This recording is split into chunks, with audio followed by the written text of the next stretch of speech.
Hello friends, ப்ளவுஸில் நம்ம cup shape வந்து எப்படி கச்சிதமாக நம்ம வந்து பிடிக்கிறது அப்படின்னு தான் பார்க்க போகிறோம்.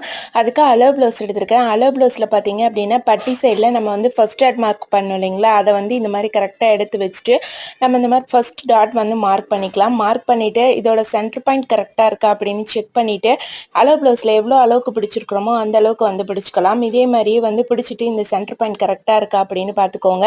அதே மாதிரியே இன்னொரு பக்கத்துலேயும் வந்து நம்ம இன்னொரு சைட்லேயும் வந்து பிடிச்சிக்கலாம். அடுத்தது ரெண்டாவது டாட் பார்த்தீங்க அப்படின்னா இந்த கொக்கி பீஸ் கிட்ட அதை ரெண்டாக மடித்து போட்டு அளவு ப்ளவுஸில் எவ்வளோ அளவுக்கு வருதோ அந்த அளவுக்கு ரெண்டாவது டாட்டையும் பிடிச்சிடலாம். அடுத்தது மூணாவது டாட் பிடிக்கிறதுக்கு அதே மாதிரியே வந்து அளவு ப்ளவுஸ் எடுத்து வச்சு ஆம்கோல் கிட்ட எந்த இடத்துல வருதுன்னு மார்க் பண்ணிவிட்டு அது எந்த ஷேப்பில் வருதோ அதே மாதிரி நம்மளும் எடுத்து வச்சுக்கிட்டு ஃபர்ஸ்ட் டாட்டுக்கும் செகண்ட் டாட்டுக்கும் இருக்கிற டிஸ்டன்ஸ் கரெக்டாக இருக்கா, செகண்ட் டாட்டுக்கும் தேர்ட் டாட்டுக்கும் இருக்கிற டிஸ்டன்ஸ் கரெக்டாக இருக்கா, தேர்டு டாட்டுக்கும் ஃபர்ஸ்ட் டாட்டுக்கும் இருக்கிற டிஸ்டன்ஸ் கரெக்டாக இருக்கா அப்படின்னு ஒரு தடவை செக் பண்ணி பார்த்துக்கிட்டிங்க அப்படின்னா கப் ஷேப் கச்சிதமாக இருக்கும்.